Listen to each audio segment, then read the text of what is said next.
Kami mahasiswa dari Institut Agama Islam Khazinatul Ulum Blora, Fakultas Tarbiyah, Prodi PAI PGMI PIAUD, kelompok 6 semester 2. Video ini dibuat untuk menyelesaikan salah satu tugas dalam mata kuliah Ilmu Pendidikan dengan dosen pengampu Bapak Muhammad Zainal Abidin MPD. Kami dari kelompok 6 terdiri dari 4 anggota kelompok yang masing-masing bekerja sama dalam memenuhi tugas dengan judul materi administrasi pendidikan. Sebelum kami masuk ke pembahasan lebih lanjut, izinkanlah kami memperkenalkan diri terlebih dahulu. Yang pertama, saya sendiri, Liza Izviana Wardani dengan NIM 222015139. Selanjutnya, Siti Nur Anifah dengan NIM 22201411235. Lalu yang berikutnya, Eka Wulan Saputri dengan NIM 22201511281. Dan yang terakhir, Siti Imro'atin dengan NIM 22201131151.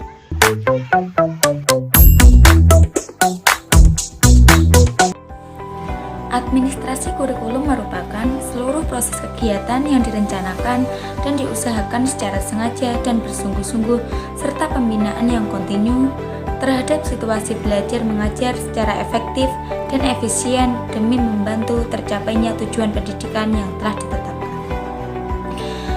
Untuk selanjutnya, pengertian kurikulum dan pembelajaran. Prin memandang bahwa sebuah kurikulum meliputi perencanaan pengalaman belajar, program sebuah lembaga pendidikan diwujudkan dalam sebuah dokumen, serta hasil dari implementasi dokumen yang telah disusun. Kurikulum dipersiapkan dan dikembangkan untuk mencapai tujuan pendidikan, yakni mempersiapkan peserta didik agar mereka dapat hidup di masyarakat. Dengan demikian, dalam sistem pendidikan, kurikulum merupakan komponen yang sangat penting, sebab di dalamnya bukan hanya menyangkut tujuan dan arah pendidikan saja, akan tetapi juga pengalaman belajar yang harus dimiliki setiap siswa, serta bagaimana mengorganisasi pengalaman itu sendiri. Kemudian pembelajaran. Pembelajaran pada hakikatnya adalah suatu proses, yakni proses mengatur, mengorganisasi lingkungan yang ada di sekitar peserta didik, sehingga dapat menumbuhkan dan mendorong peserta didik melakukan proses belajar. Menurut Undang-Undang Republik Indonesia Nomor 20 Tahun 2003 tentang Sistem Pendidikan Nasional, bahwa pembelajaran adalah proses interaksi pendidik dengan peserta didik dan sumber belajar yang berlangsung dalam suatu lingkungan belajar. Pada dasarnya, kurikulum berfungsi sebagai pedoman atau acuan bagi penggunanya. Artinya, bagi seorang pendidik, kurikulum berfungsi sebagai pedoman dalam mengajar dan dalam kegiatan pembelajaran. Adapun beberapa fungsi kurikulum adalah sebagai berikut.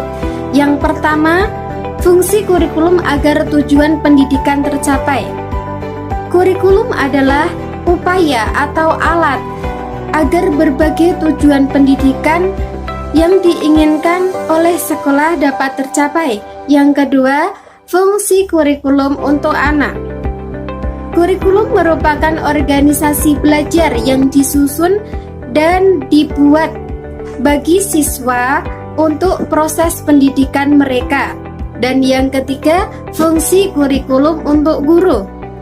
Fungsi kurikulum untuk guru ini ada dua, yaitu menjadi acuan kerja untuk mengasosiasikan dan menyusun pengalaman belajar untuk siswa. Dan yang kedua, menjadi acuan kerja untuk menyusun kegiatan belajar mengajar. Fungsi kurikulum yang keempat yaitu fungsi kurikulum untuk kepala sekolah dan pembina sekolah. Di sini menjadi acuan dalam mengevaluasi kemajuan proses belajar mengajar dan menjadi acuan untuk mengembangkan kurikulum selanjutnya. Dan yang kelima, fungsi kurikulum untuk orang tua murid. Di sini orang tua mengupayakan atau sebisa mungkin untuk mengupayakan kemajuan anak. Dan yang keenam, fungsi kurikulum untuk kepala sekolah pada tingkat di atasnya, yaitu mempersiapkan guru dan memelihara perkembangan proses pendidikan.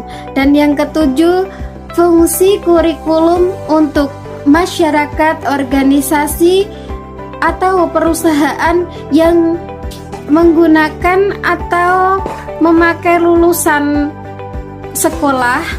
Maksud di sini yaitu mereka membantu untuk memperlancar kegiatan dalam proses pembelajaran yang mana ada kerjasama antara orang tua, sekolah, dan masyarakat.